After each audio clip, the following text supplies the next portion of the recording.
சேலம் மாவட்ட பொதுக்கூட்டத்திற்கு வருகை தரும் தமிழக பாஜக மாநில தலைவரும் சட்டமன்ற குழு தலைவரும் ஆன திரு நயினார் நாகேந்திரன் எம்எல்ஏ அவர்களை வருக என வரவேற்கிறோம். ராஜேந்திரன் மாவட்ட பொதுச் செயலாளர், வீரவாடி சட்டமன்ற அமைப்பாளர்.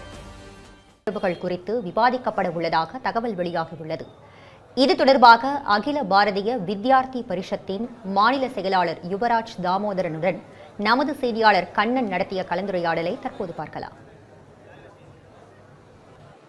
அகில பாரதிய வித்யா பரிஷத் ஏபிவிபியின் 31வது மாநில மாநாடு சேலத்தில் இன்று துவங்கியுள்ளது. இதில் சேலம், ஈரோடு உட்பட 18 மாவட்டங்களைச் சேர்ந்த மாணவ மாணவிகள் இதில் கலந்து கொண்டுள்ளனர். இது குறித்து நம்மிடம் விளக்குவதற்காக அகில பாரத வித்யா பரிஷத்தினுடைய மாநில செயலாளர் யுவராஜ் தாமோதரன் இணைந்துள்ளார். அவரிடம் இது குறித்து கேட்கலாம். சார், இந்த மாநாடு என்ன நோக்கத்துக்காக இந்த மாநாடு சேலத்தில் நடத்துறீங்க? இதில் எந்தெந்த மாவட்டங்களைச் சேர்ந்தவர்கள் யாரெல்லாம் முக்கிய பிரமுகர்கள் கலந்துருக்காங்க? சென்னையிலிருந்து ஈரோடு வரை 18 மாவட்டத்தில் இருக்கக்கூடிய மாணவ பிரதிநிதிகள் மட்டும் இந்த மாநாட்டில் கலந்துட்டு இருக்கிறாங்க. கிட்டத்தட்ட 400 மாணவ தலைவர்கள் இந்த மாநாட்டில் பங்கெடுத்துருக்காங்க. ஆண்டுதோறும் வித்யார்த்தி பரிஷத்தினுடைய மாநில மாநாடு நடைபெறும்.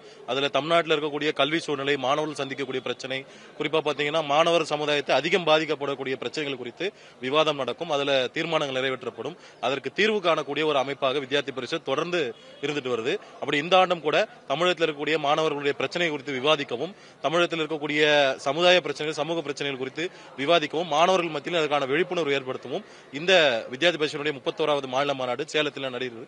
ஒரு ஆண்டும் ஒவ்வொரு இடத்தில் நடப்பது வழக்கம். இந்த ஆண்டு சேலத்திலே, குறிப்பாக இந்த திருமலை அம்மாள் திருமண மண்டபத்தில் இது ஏற்பாடாகி இருக்குது. இங்கே பாத்தீங்கன்னா கண்காட்சி அமைக்கப்பட்டிருக்குது. இதே போல எங்களுடைய பொதுக்கூட்டம் நடக்கும். அதே போல தீர்மானங்கள் நிறைவேற்றப்படும். இந்த மாநாடு 3 நாட்கள் நடைபெறும். இன்னைக்கு ஆரம்பிச்சு ஞாயிற்றுக்கிழமை சாயங்காலம் வரைக்கும் இந்த மாநாடு நடைபெறும். நாளை சாயங்காலம் பொதுக்கூட்டம் நடைபெறும். இந்த மாநாட்டில் பொதுவாக இன்றைய சூழ்நிலையில் தமிழகத்தில் கல்வி நிலையங்களில் போதைப் பொருட்கள் நடமாட்டம் அதிகரிச்சிருச்சு, பாலியல் தொந்தரவுகள் அதிகரிச்சிருச்சு அப்படிங்கிற மாதிரி ஒரு குற்றச்சாட்டுகளாக இருக்கு. அதுக்கு இந்த மாநாட்டில் என்ன மாதிரி தீர்மானங்கள் நிறைவேற்றப்படும்?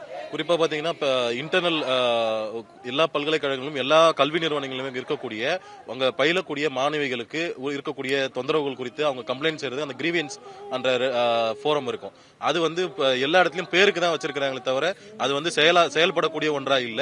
அதனை மையமா வச்சு இந்த மாநாட்டில் நாங்க விவாதிக்கலாம். அதே போல பாத்தீங்கன்னா எல்லா தங்கும் விடுதிகளிலும் கூட மாணவிகளுக்கு இந்த மாதிரியான பிரச்சனைகள் இருக்கு. அண்மையில பார்த்தோம்னா அரசு தங்கும் விடுதிகளில் மாணவிகள் பாலியல் துன்புறுத்தலுக்கு ஆளாக்கப்பட்டது. பல்கலைக்கழக வளாகங்கள்ல பட்டப்பகல் இந்த மாதிரியான விஷயங்கள் நடக்கிறதெல்லாம் கூட வித்யார்த்தி பரிஷத் வன்மையா கண்டிச்சிருக்குது. அதை குறித்து இந்த மாநில மாநாட்டில் விவாதிப்போம். இதற்கு அரசு உரிய நடவடிக்கை எடுக்க வேண்டும். இல்லை என்றால் மாணவர்களுடைய சக்தி இதற்கு வரக்கூடிய நாட்டில் இதற்கான மாற்று முடிவுகளை மாணவர் சக்தி அதை நோக்கி பயணிக்கும்ன்றது எங்களுடைய கருத்து. மாணவர்களிடம் போதைப் பொருட்கள் அதிகமாயிடுச்சு, அதை தடுக்கிறதுக்கு எந்த மாதிரி வித்யா பரிஷத் நடவடிக்கை எடுக்க போகுது? எல்லா பல்கலைக்கழகங்களிலுமே வித்யார்த்தி பரிஷத்தினுடைய ஆன்டி ட்ரக் செல் செயல்பட்டு இருக்கு. கவர்மெண்டோட செல் செயல்படுதோ இல்லையே தெரியல. கவர்மெண்டுடைய ஆன்டி ட்ரக் செல் போதை பழக்கத்தை அதிகரித்து தான் வேலை பார்த்துட்டு இருக்கிறாங்களே தவிர வித்யார்த்தி பரிஷத்தினுடைய இந்த மாதிரி இருக்கக்கூடிய எல்லா பல்கலைக்கழகங்களும் கல்வி நிறுவனங்களுடைய இந்த போதை தடுப்பு குழுவானது எல்லா மாணவர்களுக்கும் அங்க போதை குறித்த விழிப்புணர்வு, அவங்களை போதை மறுவாழ்வு மையங்களுக்கான அங்க கொண்டு போய் விழிப்புணர்வு, இந்த மாதிரி விஷயங்கள் செய்ய மூலமா மாணவர்களுக்கு போதை குறித்தான தீங்குகள், அதை பயன்படுத்துறது மூலமா வரக்கூடிய லீகல் ரிப்பர்கஷன்ஸ், சட்ட ரீதியான பாதிப்புகள், அதை குறித்து கூட விளக்கம் கொடுத்து மாணவர்களை போதை பழக்கத்தில் மீட்டு கொண்டு வரக்கூடிய முயற்சியை வித்யார்த்தி பரிஷத் தொடர்ந்து செய்துட்டு இருக்கோம். அதாவது மாணவர்களை போதைப் பொருட்களிலிருந்தும் பாலியல் தொந்தரவுகளை மீட்பதற்கான அனைத்து நடவடிக்கைகள் எடுக்கப்படும்.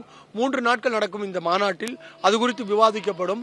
மற்றும் கல்வி நிலையங்களில் உள்ள மாணவர்கள் பாதுகாப்புக்கு உறுதியான நடவடிக்கைகளை அரசு மேற்கொள்வதையோ வித்யா பரிஷத் அதுக்குண்டான நடவடிக்கைகளை மேற்கொள்ளும் என தெரிவிக்கின்றனர்.